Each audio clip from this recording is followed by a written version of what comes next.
Hi guys, welcome back to the Unfiltered Entrepreneur. I'm your host, Ashley Pollard. I'm so excited to be here today. If you're watching this on YouTube, hello, you can see my nice little mosquito bites on my face. If you're listening on Apple or Spotify, or I guess watching on Spotify, hello, hope you're having a wonderful morning. We have so many fun things that we're trying to do with the podcast soon, so I'm happy that you're here. I'm excited to be rolling out some new exciting things for you. Before we move forward, please take one moment to leave a rating on Spotify, to leave a review on Apple, and to maybe even send this to a friend of yours or tag us in your stories. There's a lot that does for us. And I know that personally, one of my biggest qualms with Instagram lately is that it doesn't feel interactive. And so I know I personally am trying to like more posts, comment on anything that I'm enjoying, and tag things that I really actually like. Because in a time like now, where big companies are winning, that also extends to podcasts. And so if you're enjoying my podcast or any other small podcast that is self-funded, self-run, do them a solid of posting it to your stories and tagging them. You have no idea what that reach does,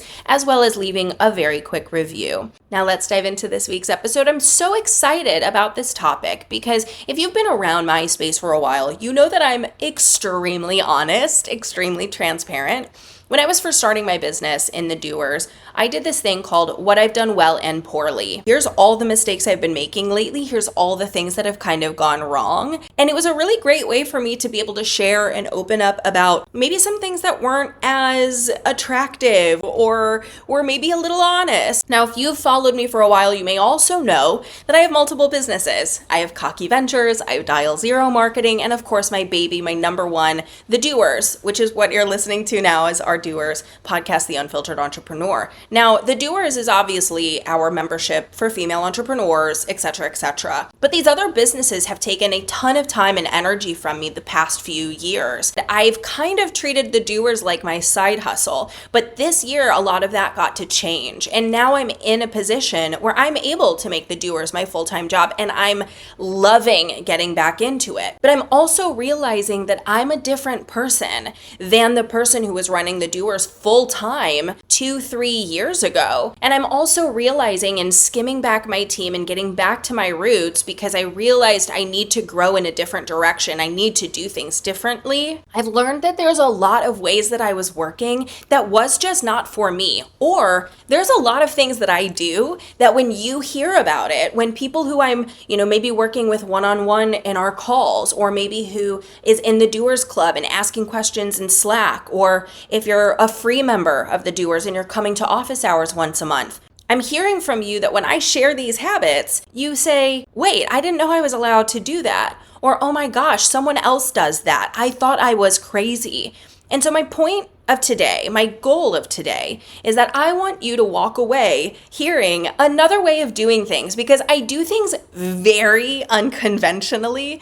And it's important to me that you hear that perspective. It's important to me that you understand there are different ways to work, to operate. I'm somebody who walks to the beat of her own drum, who listens to what she needs, and I will do what I need to do. And sometimes that means going against the grain. Sometimes that means saying, yeah, I don't care that everyone is telling you to do this. I'm doing it differently. And if you need that validation, you're in the right place. I have 10 things that I'd like to share with you today that are a bit unconventional.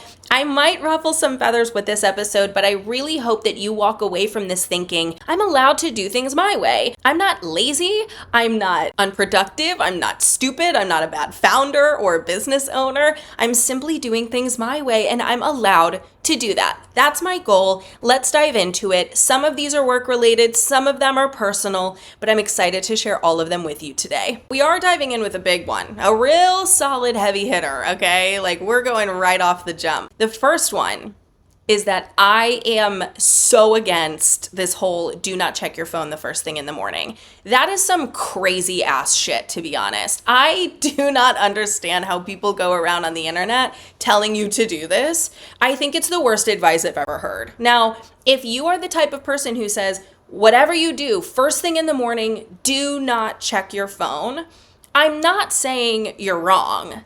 I am saying my experience is one where I'm like, How is that possible? Now, let me dive into why. To me, I'm very close with my family and I'm very ingrained in my business. I'm not the person who has such a large team that I'm disconnected from the business and I don't know how it works and I don't know what's going on. I'm aware of everything in my business and I'm very close with my friends and with my family. So when I wake up in the morning, I'm checking my phone. You better know that I am. And the reason why I say that is because what if someone went to the hospital overnight? I also say that because what if I have a meeting first thing in the morning at 8 a.m. and that person needs to reschedule? That has happened many times. And so for me, my alarm goes off, I grab my phone, I check my Slack, I check my email, I check my text messages, I check my missed calls. If all of that is good, we go on with our day without the phone. The other thing is, if all of that is bad, if someone writes me in Slack and says, hey, we have a huge problem, if someone emails me and says I have to reschedule, I'm still putting my phone down and having my morning the way that I like it. It doesn't change the fact that I am going to go through my routine, but I will not be able to enjoy this alone time. I will not be able to enjoy my morning. I will not even be able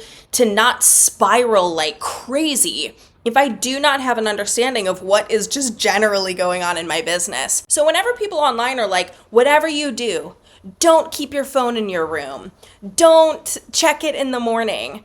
You must have no anxiety. I'm telling you what, if it calms me to be able to check my phone and see what's going on in the world before I dive into my day, then I'm gonna. If you disagree with that one, I'd love to hear the argument, but I'm checking that phone first thing in the morning, and that phone is next to my bed, ready to take a phone call, because if something happens, I wanna know. Now, I'm a morning routine girly. I like my morning routine. I've had pretty much the same one for 5 years. If you've been following me for a while, I actually at one point built a product-based business around my morning routine. We sold out twice. I realized I am not a product founder, so we shut that down. It was called Me Time, very cool product.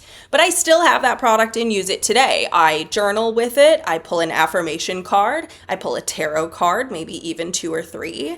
And I have some time to spend with myself. Granted, there's a level of privilege that comes with that, but I do spend about an hour. I have breakfast, I drink my coffee, and I get on with my day. I wake up at 6 in the morning, I check my phones, and then I have this hour to myself where I'm just, moving slowly. But here's where this gets a little bit more complicated or a little bit more controversial, is that I also will work first thing in the morning. And sometimes that's at 7 a.m. The reason being is not because I'm trying to follow a habit someone told me is best for efficiency, but because I am the type of person that when I wake up, my mind is going a mile a minute. I cannot slow down. This is where I'm having just idea download overload. I just have so much going, and it's not even anxiety.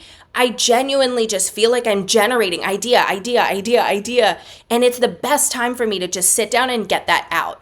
It's a great time for me to do all of my marketing for the day. It's a great time for me to write copy. It's a great time for me to conceptualize new ideas or to find a creative solution for a problem I've been having. Maybe I'll plug it into an idea planner where I kind of set the idea there and revisit it later to see if I'm still interested in it. But it's really my space to just get this out of me and get it going. First and foremost, this first tip is really find the calendar, the schedule that works for you. And if somebody's gonna tell you, oh, you shouldn't work in the morning, you need to have 2 hours alone, work a standard 9 to 5 to help your mental health. If anybody wants to have a conversation about mental health, it has to first start with what gives you the least anxiety or what is most beneficial for you. Because I'm showing up for myself. That gives me confidence. That shows my level of self-awareness. That means that I'm listening to intuitively what my body is wanting me to do. There's also a little bit of a spiritual aspect, If I feel just waves of ideas coming my way, why not channel those? I don't want to stop those from coming in because I have to start my morning routine because some guy online told me to do it. Because I think a lot of shame in habits really stem from this one issue alone. This idea that there's a right way to do it. And if it doesn't fit with you, you're wrong. And I really want to dispel that with this, especially with this first tip, because I will not ever understand how you can live in a world that is so crazy and have loved ones and have a business you care about and not check your email when you wake up. The goal isn't to do things my way. The goal is genuinely to do what works for you. The second thing that I also think is very controversial, this one might be the most controversial one because I see it all over threads. People are pissed that they get ghosted. People are pissed that people are late for calls. People get furious when people bail or have to reschedule last minute. And I'll tell you what, I could not care less. I care 0% if you ghost me. I care not at all if you are late to a call. I don't care if your kids are sitting on your lap. I don't care if you look unpresentable. I don't care if you have to reschedule the call. I don't care if I'm sitting on the call waiting for you and you write me saying I'm not able to make it. A lot of this stems from the fact that I really believe that at our core, we are humans running businesses. And what's interesting is that the people on threads saying, I hate that people are ghosting, I hate that people are late for calls, I hate that people aren't showing up, tend to also be the people saying, we need to give each other grace in business. We need to be humans running businesses, not businesses that are run by robots. I think that if you want to be a human running a business, you have to see humans running businesses. There's a level of disrespect I understand that people can feel in those instances. But the way that I view it, and this is some tough love, so if you're not interested in tough love, don't listen to this next part. But if you are that wrapped up in being ghosted, if you're that upset about someone being late for a call, if you're that upset about someone bailing on a call with you, you are not busy enough. And so I think what actually comes up is that people say, I was relying on you for that money. Or I want to be respected in my business, so if you don't come to a call, you must not respect me. My time is valuable, how dare you? And those things are true. Your time is valuable. You should be respected in your business. But that doesn't mean that we can't look at people and say, we don't know if something happened in your family. We don't know if there was a health crisis of your own. We don't know if you're in a depressive state and you can't get out of bed today. It's a good enough reason to not get on a call with me because you just can't right now. That is enough. I actually don't need a reason, by the way. Now, the pushback here is always you have to have boundaries in your business. And I agree. If somebody reschedules a call with me for a year and a half, eventually I'll say, time's up. I want to see you as people who are living a life and a business is meshing with that. And if that means that we have a sales call and you want to work with me and you don't come, I do not feel disrespected because genuinely I feel respected by myself. You coming to a call or bailing on a call doesn't mean anything about your respect for my business. It likely means everything about the state of maybe your mind or your life at the moment. And maybe you did change your mind and maybe you don't want to work together and it's too hard for you to tell me that. So you take the road of, I'm just not going to show up. And that's also fine. Some people have not learned communication yet. Some people feel uncomfortable with hard communication, and I understand that, and I give them grace as well. And again, you don't have to agree with this, but I do think if we want to be the people who are posting about your mental health matters, and there's a person behind this business who is a human, then it has to extend to the people who are just doing their best as well. We have to be able to give that grace. That at least is a value of my business. You don't have to share that value with me. I do like to rigidly hold the belief that you cannot disrespect me in business because I don't need your respect. I respect how I run my business. I respect how we do things. It is more important that I view you as a human than it is that you respect my time. The good news is we're getting out of the controversial ones. So if you've stuck around, you're gonna get access to the ones that ruffle a lot less feathers, we could say. This one I'm calling Shut It Down, Fuck Around. Now, what do I mean by that bold statement? That statement to me kind of means if you start to do something and you don't wanna do it, it's wrong for you. You don't like it. You don't see a future with it.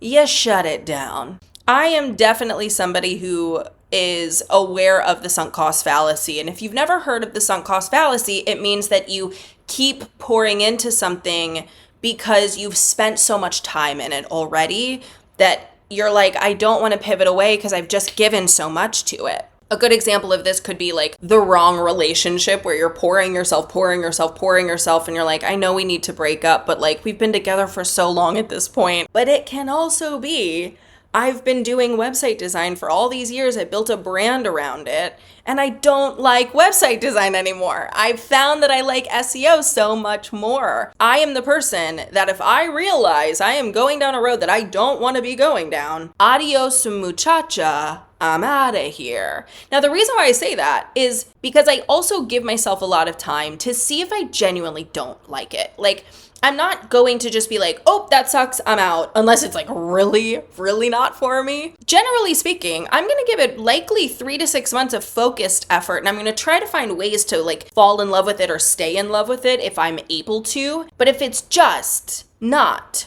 working, then I'm going to pivot. I'm going to shut it down. I'm going to say, thanks guys, been so good, doing something new now. I've just found that to be more successful. And if this business is in service to me and who I am and how I'm growing and where I'm going, then I get to win, bitch. Like, I don't know what to tell you. I get to feel the win of being in this business. Which comes to my second point of this statement, shut it down, fuck around, is that I'm a fuck around, okay? I want to try a multitude of different things. Now, if you've been following me for a while, you've seen it. You've seen me launch something and take it down. You've seen me say, I want to try this, and hey, we're not moving forward. You've seen me start different podcasts. You've seen me start different businesses. You've seen me launch different offers. You've seen me have things that I'm planning that I say, nope, we're moving in a different direction. And I feel no shame about that. And the reason being is because I wanted to try on a lot of different clothes these past 5 years and really find like, what is the doer's identity? What is my identity as an entrepreneur? I don't think that I really need to do much more of that. I think I know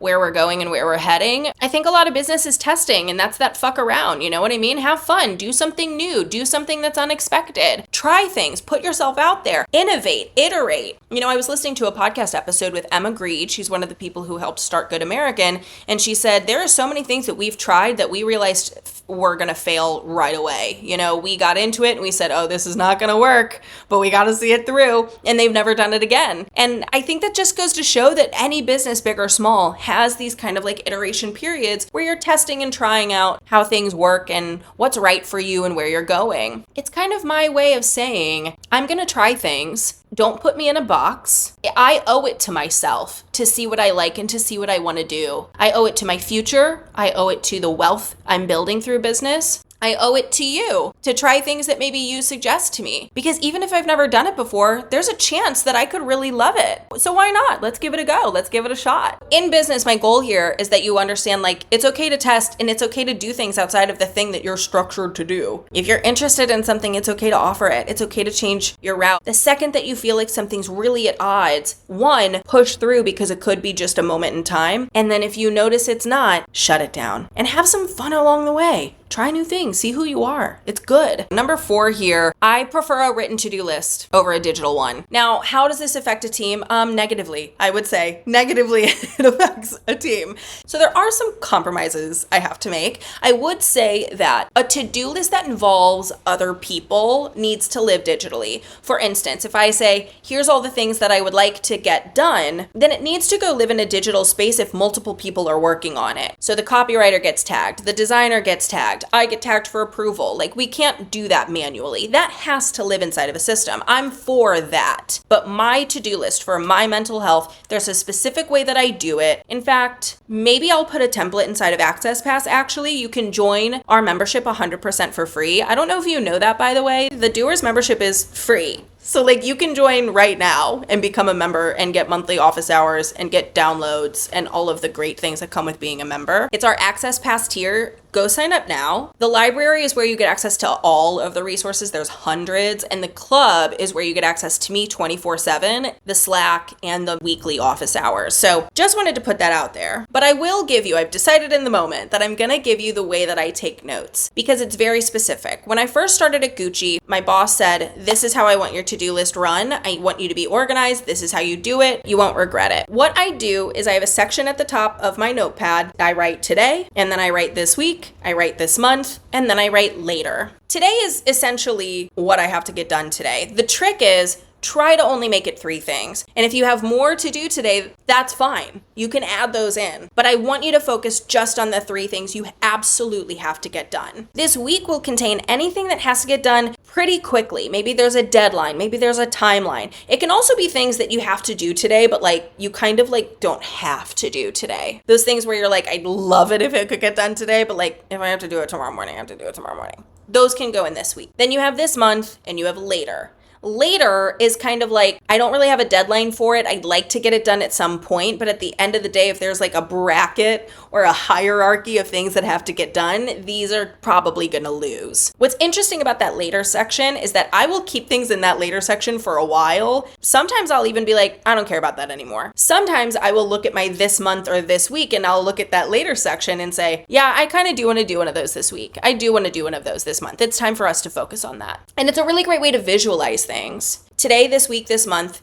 later. Now, what's interesting is I also rewrite this every day. That's crazy because I should have it from yesterday and I just strike things through. First of all, I'm crazy and I like a clean, unmessed up piece of paper. So in the morning, it's nice for me to just rewrite everything with all the stuff off of it that I got done yesterday. But the other reason that I like it is because it does keep my to-do list top of mind. I know that I'm going to do that tomorrow because it's under this week. I know that I will get it done, but I'm not going to get it done right away because I'm going to get it done this month. And so as you trap things in your head where you're like, oh my God, I have to do this, I have to do this, you start to see things as like, no, I am going to do it. I'm going to get it done later. I have it on my to-do list. You're revisiting it on a daily basis, but you're also not trapping it in your head, which is so important. So I write out my to-do list on a daily basis like a crazy person. And I do use a digital version when working with a team. So I'm not like a total, anarchist over here. Now, I'm the type of person who has been pro batching, pro content batching, pro repurposing for a long time. And I do see the benefit of it if you're somebody who batches your content or does a lot of repurposing. If you have a system that works for you, then please, by all means. And for me personally, I loved content batching for a while because I was able to just get a lot done. The reason that I don't like content batching in this day and age is that things are moving so quickly that I want to be able to respond to the moment. And the moment could be in pop culture, right? It could be that I want to talk about something specifically that I'm seeing as a trend, but it also could be that I'm getting a lot of questions about something, and so that's the thing I want to make content around. I want to be a little bit more finger on the pulse. I want to be listening a little bit closer. I want to be a little bit more involved in the moment. And so for me, it's nice and it's helpful to be able to be a little bit more close to the content. I'm going to be posting on stories things that I was inspired by yesterday. I'm going to make a reel about something that I feel today. And that is not necessarily something I've been able to do in the past, because when I was running multiple businesses and so involved in them in a way that I'm a little bit less involved now, thankfully, I'm able to now be a little bit more ingrained. Before, I had to do a lot of batching because I only had a certain amount of time to do my marketing. If that's you, I get it. But as somebody who wants to build a brand, not a business, and that's one of my best episodes to date, if you want to go find that one, building a business or building a brand, because they're not the same thing. I want to feel like you are heard. I want you to ask a question in comments and see an answer in my reels the next day. I want you to see me posting on my stories in relation to what's going on in the moment. And so for me, content batching has just gotten a little bit disconnected from where I want to be and from how I want to be responsive and how I want to be involved. If that's you, then I will think about doing what I do, which is waking up in the morning, having your morning routine, whatever you have to do, and then making all of your content for the day in the moment. And it kind of goes back to this theory where you will take as much time as you give yourself to do it. So for me, I say, can I get 2 reels done in 30 minutes? Now, I've practiced enough where I can get quick. If you are new to reels, it might take you a long time just because you don't know where the buttons are. You're not quite sure the function of the editing of the video by any means. But as you start to understand how that works and you have more ideas and you have more to say, I can now get a decent amount of reels done relatively quickly. And so what I want you to think about there is, how can you sit down and say, I'm going to get 1 email scheduled, I'm going to get a reel up, and I'm going to post stories for the day so that you can go into work fully being with your clients and being in the moment with your deadlines and the work that you have to get done that day. It's what works for me. It doesn't have to be what works for you. There may be a world later that we are batching some more stuff as we get back into like really getting a grip on where we're going and showing that to you, which I'm excited about. But for now, it is really beneficial for me to have my finger a little bit more on the pulse. For this next one, it really ties into my thoughts on burnout. I think that burnout happens when you do not refill your cup. I think that anyone would agree that burnout is completely connected to how much are you pouring into yourself. And this kind of connects with a lot of what I'm talking about today. But for me, what I have realized is that I experience the most burnout when I am running a 9-to-5 job. Personally. And what I've noticed is that there's something about entrepreneurship that's exciting, sure, because of the money, but it's a little bit about the rebellion. It's about the fact that you don't have a boss. You can make your own hours. You can do your own thing. And when we are forgetting that we have that freedom, you're building yourself, in my opinion, this might be bold, but you're building yourself a little bit of a prison. And one thing I try to tell the doers often in our Slack channel is to remember to be a little bit rebellious. And I don't mean crazy by any means, but I do mean like take a 2-hour lunch, go to a workout class in the middle of the day, sleep in, go have a cocktail at 1 p.m. with a friend. Find ways to be rebellious in your business so that you remember why you're in this for the first place. You're in this for the time freedom, so use it.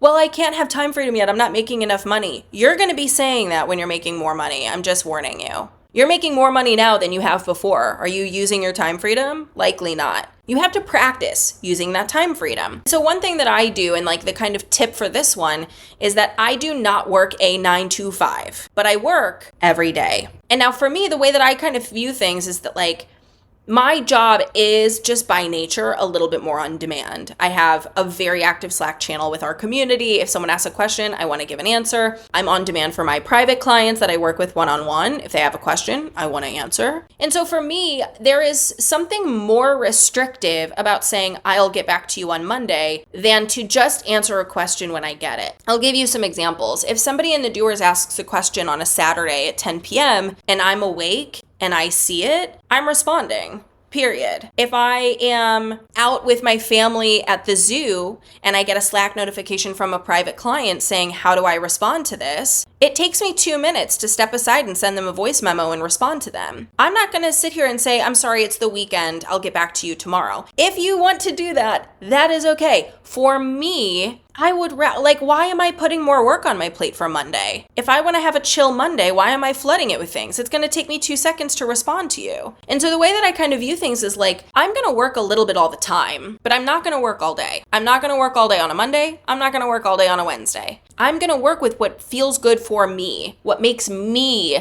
most efficient, what makes me more powerful and beneficial to my clients. So for me, going back to what I said earlier, I'm going to be really creative in the morning. That's kind of my time for me. If I see something come through and I want to respond, then I will. If I see something come through and it's not the right time, I'm not going to. And so in the morning, I'm in that zone. I go into some like heavy client work, maybe midday, 10 to 1, 10 to 2. And I typically take a little bit of a break from 2 to 5. That's when I meal prep. That's when I'll vacuum, do laundry, do a workout. Then later, I like to get a decent amount of work done from 7 to 10 p.m., 7 to 9 p.m. And I'm typically like watching a show, kind of behind the scenes work. Maybe I'm getting caught up on admin stuff. Maybe I'm reviewing a contract. Maybe I'm, following up on invoices. But that's what works for me. I would rather rebel and experience that time freedom than be rigidly stuck to my business. There are people in the doers who I give this advice to and they say, after talking to you, I realize I do the best website design work. I do the best copy work. I get the best planning done for social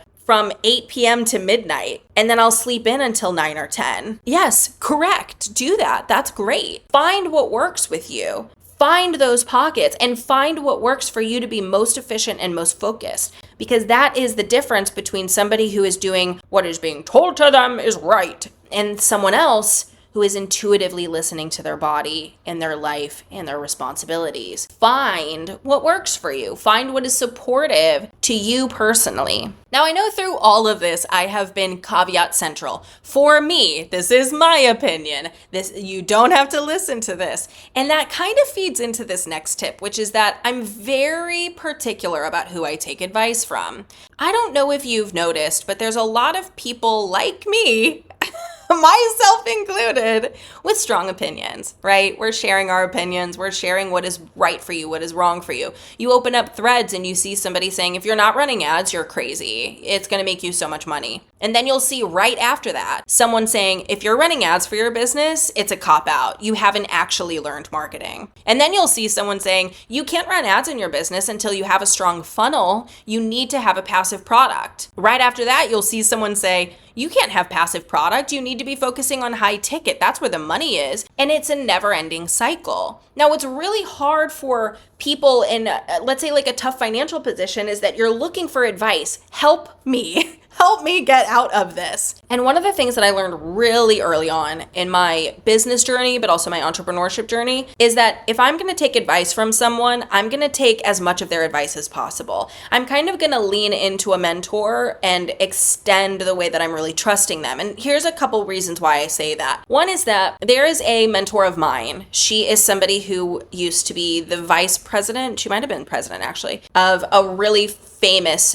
fashion brand, one that you've likely heard of. She was my boss when I worked at a very prominent fashion house, and I've trusted her so immensely through the years. She was one of the first people to believe in me when I started my business. She was one of the first people that I called when I got my first sale. And she's someone with a plethora of business experience, sure, in really big business, but she also has done so much consulting for small businesses. Her advice means a lot to me. So, I'll call her, I'll lean on her and say, like, here's the position I'm in, what do I do? And the reason why I've chosen to kind of like go all in on her being one of the people that are giving me advice, her and I would say maybe 3 other people, is because I want to see the ecosystem of their advice, not just the one thing they're dropping. I personally am not the person who I want to see something on Threads or see something on Instagram and immediately integrate it for a few reasons. There are people sharing tips online that are not talking to you. I'm going to give you an example. There was someone who kept popping up on Threads for me, someone who I'd never spoken to, I've never met. And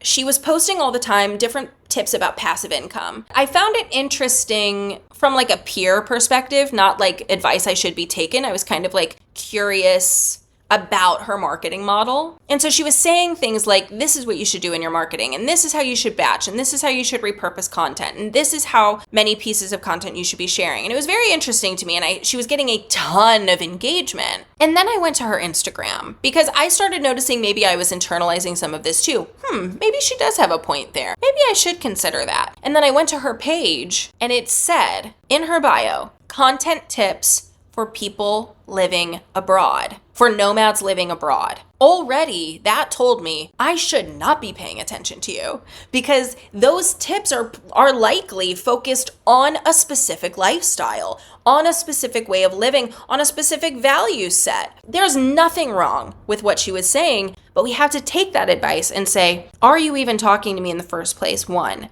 And 2, do I agree? You will find advice for anything you want. If you are looking for a way to get out of social media marketing, you will find someone likely me who tells you you don't have to be marketing on social media. You will equally find somebody who says your business will fail if you don't. There is advice for every opinion out there. So what you don't want to do is seek out advice. What you want to find is somebody who speaks to the ecosystem you're building. So be aware of where you're consuming and taking in advice, because I know that I've fallen for a lot of advice that just was not meant for me. And I had to undo all of that. And that was hard work to say, wow, I took this advice and now I have a business I don't even want. I have a life that I don't enjoy. And so be careful about that. Now, these last 3 are a little bit more personal tips. So if you just don't care about my personal life, then now's the time to dip out. But these 3 are kind of my favorites. And they also tend to stir up some, conversation. So we'll see how this goes. But I do operate my personal life in a way that might be interesting to some of you. The first one is that I do no chores weekends. No chores weekends is something that I've started talking about, but I didn't really think was that revolutionary until people started saying like, you can do that? I can do that? Wait, I never thought of that. And it kind of goes back to burnout because I want time in my life. I want good time in my life. I don't want an hour at the end of the day. I want like a lot of comfy moments. You know, I'm 37 years old, and as I was getting like deeper into my late 20s, my early 30s, I started to realize my whole life is work. I work during the day, I get off work, and I work. I work in my house. I'm doing dishes. I'm cooking for myself. I'm doing laundry. I'm vacuuming. I have to work out. I have to be mindful of my nutrition. It's like everything feels like work. Even sometimes spending time with my friends or spending time with my loved ones, even that would sometimes feel like work if I was like, I have to check the box. Like, I have to make sure I maintain these relationships. Not to say that my friends and family are work. I'm obsessed with them. That's not the point. It's more that everything just feels like something you have to do and something else you have to do and something else you have to do and something else. And it never ends. So for me, I had this mission in my late 20s, early 30s where I said, I need to not work so much. And so how can I do that? And the way that I've done that is I've kind of made my Monday through Friday a little bit more packed. If you remember earlier, I said that I kind of take a break from like 1 to 5. That's when I'm going to plug in a podcast. Maybe it's silly like Giggly Squad or Las Culturistas, or maybe it's more like business focused where it's Prof G or The Town or Acquired. And during that span of time during the day, I'm going to meal prep. I'm going to do all my laundry for the week. I'm going to vacuum my house and wipe down all of our surfaces. I'm going to clean the bathroom and the entryway. I'm going to redecorate if I need to. Like, I'm going to try to do as much around the house Monday through Friday as possible. And for the last 3 to 5 years, for the most part, I've been able to have these no chores weekends. Now, I'm not always perfect. Sometimes I get in ruts and I have to like operate like a normal person, let's be honest. But I don't do laundry on the weekends. I don't go grocery shopping. I don't do any like package returns that I have to do. I'm not doing laundry. I'm not mopping. I'm not sweeping. I'm not cleaning a bathroom or a toilet. I'm not doing any of those things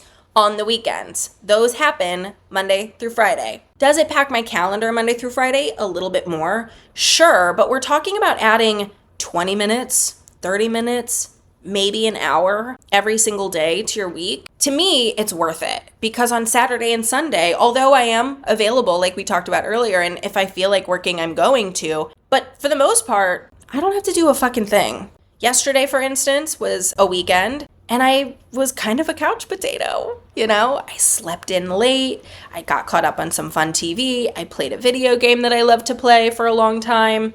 I worked on a passion project of mine. I enjoyed my weekend. I enjoyed my time off. In the middle of all of that, I had a client write me and say, is there any way that you can review this proposal? And I did. I took, maybe 3 minutes to read through it, sent her a voice memo back of edits that had to be made, and I kept going with my day. I had no errands that I had to deal with, period. And it's just a really enjoyable way to make sure that I'm spending my weekends revitalizing myself so that I'm excited about work on Monday and I don't feel like I'm working my life away, which can end up feeling very real as you get more into adulthood. Now, this next one I'm saying is rearrange your house for your mind. And what I mean by that is I want you to think about the way that you operate. How can you rearrange your house to not be like how houses run and more about how your brain works? I'm going to give you an example. My sister actually inspired this. My sister does not keep her socks in her closet. Her socks are kept in the shoe station by their front door. They have a, basket that has all of their socks, like each individual person has their socks, because as they're heading out, they want to put their socks on and put their shoes on and go out the door. And she had a great point. She was like, if I want socks to like walk around the house, I'll just go to the sock drawer in the front of the house. But also when we're heading out the door, we don't have to go all the way upstairs to get socks if we're like barefoot. And it really got me thinking, what do I want to do in my house that can kind of rearrange some things? The first thing that I did is I put my walking pad in my living room facing the TV. Now this might seem obvious, but for me, the walking pad was kind of an eyesore. I'm like, I don't like it in my pictures. It doesn't fit in with the vibe. It's not aesthetic. And so what I did is I kept it underneath my desk in my office where I could easily tuck it away and not see it. The problem is I don't like being on my walking pad while I'm working. Again, I don't understand how you guys do it. I'm like moving forward and away from my computer. I can't type. I don't like being out of breath when I'm on calls. And also, I feel like I'm gonna fall off of it. So I don't like it being under my desk. And I ended up never using it. But now that I've made it a rule that I walk on the walking pad for an hour at the end of every day, that is when I'm watching Dancing with the Stars and taking my hour-long walk. Or maybe that's when I'm catching up with a friend and going on my hour-long walk on my walking pad. The other thing that I've done that maybe feels strange to some people is that I forget to take my makeup off. I know that I'm a 37-year-old adult. It has taken me my entire life to recognize I just forget to do it, okay? I'm someone who used to be like, I sleep in my makeup. I don't know what to tell you. I don't get acne, thank God. But like, I get in bed and I've completely forgot that I haven't taken my makeup off. I will brush my teeth staring at my face in the mirror, not even notice that I'm still wearing my makeup because I'm just like drained. So what I did is I have a little basket that sits next to my bed, and it has my micellar water. It has little cotton pads. It has my favorite moisturizer. It sometimes has some face masks if I have those stocked. And I have little sweet treats, little like peanut butter sweet treats. There's a little area for my glasses to sit there and a little trash can for me to take my contacts out. So at the end of the day, when I know that I'm like, oh my God, I just got in bed and I have to take my makeup off and I have to take my contacts out, I don't anymore. I can take my contacts out, throw them right in the bin. My glasses are right there. I can take my micellar water and my cotton pads, take all my makeup off, put moisturizer on, hyaluronic acid on, and go to bed, knowing that all of it was taken care of. Another thing that I do is I have a small clothing rack in my bedroom, and this is where I put my outfits for the week. For me, I like to get dressed up. I like to think about fashion. I like to put together outfits. And so for me, when I wake up in the morning, I don't like to spend a lot of time getting dressed, even though I love being dressed. So something that I think is fun for me that doesn't feel like errands, but feels fun for me, is on Sundays or Saturdays or sometime during the weekend, maybe even a Monday if I have a slow Monday, is I will put together outfits that feel fun, that feel like something I want to wear, and I will hang them all together on my clothing rack so that when I go to get dressed in the morning, there's 4 or 5, maybe 6 outfits that I can just grab and put on that I've already styled with jewelry, because that's a way for me to just kind of like keep it moving in the morning. They're already looking good. I'm ready to go. In this, I'm thinking like, when do I have to be on Zoom? Can I have like a little bit of a slower, comfy day? Do I need to be making content or filming something? So I'm always thinking about that as well with my calendar and putting everything on this tight clothing rack. The last one is maybe the controversial one of all of these, and it is that I pay myself fine. I have no problem telling you how much I pay myself. I've recorded that in other episodes that you can go find it. It's definitely less than $100,000, and it's kind of enough to pay my bills and give me like $500 a month in spending outside of like my groceries and all of that stuff. For me, that's enough. It's also not a lot of money. It's like a very small amount of money. And the reason being, all of the money that we have coming into the business, I want to put into improving the business, improving your experience, improving how we work, improving, how we grow. Because there's a lot of things that I want to do together. The other reason is because I want to build a business to sell. I have multiple businesses at my fingertips, and I want each of them to be sellable assets. With Dial Zero Marketing, if I'm taking all of this money, then our profit is going to be lower, and you sell a business based on how profitable it is. So the more profitable the business, the more money I'm going to make. So for me, I know that there's a time down the line where I get paid millions for the business that I built with Dial Zero, and I'm excited about that day. But today, I don't need to be paying myself that kind of money. Not today. I'm okay today. As long as my bills are paid, as long as I have a little bit of spending, I'm set. I am not the one who's going to be showing you my lavish lifestyle. I'm not the one who's going to be showing you a private jet and like all these designer bags outside of the designer bags I was collecting in my 12 years in the fashion industry. I'm going to be the one who's going to be showing you exactly what it's like and how scrappy I am and how excited I am for how we're growing.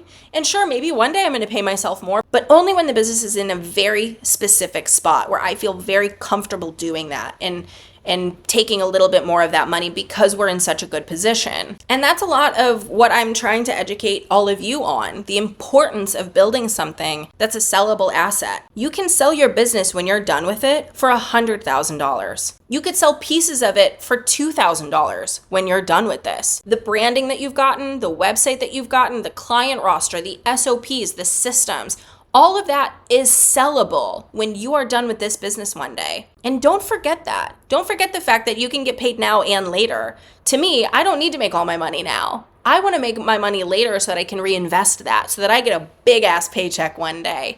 That is attractive to me. That is the business I'm building. And I invite you to think of it the same way. There's a free training, I'll put the link in the show notes, where you can learn, it just takes 25 minutes, learn my method of business development. Test, build, scale, minimize. Learn that method, understand that method, so that you also can have that type of mindset. You can have the mindset of, I am building something of actual substance, and that one day when I'm done, I can sell this. I can sell the pieces, I can sell the whole thing, and I'm going to be proud of the fact that I get to walk away with a paycheck and not just walking away altogether, shutting it down. If you've listened this far, thank you so much. Make sure to tune in next week because we're starting something very fun on the podcast next week that I'm excited about. If you've listened till the end, I want you to do me a favor. I want you to go to Apple, leave a review, take a screenshot, send it to us in the DMs at The Doers World, and we will give one of you $100. Only if you listen to the end, because we only want to do this for the OGs. Leave a review, send us the screenshot, and one of you will win $100. We will award this at the end of October, so you have 2 weeks to do this. Thank you guys for listening. Send this to a friend. Share this to your stories. Thank you for being here, and I will see you next week.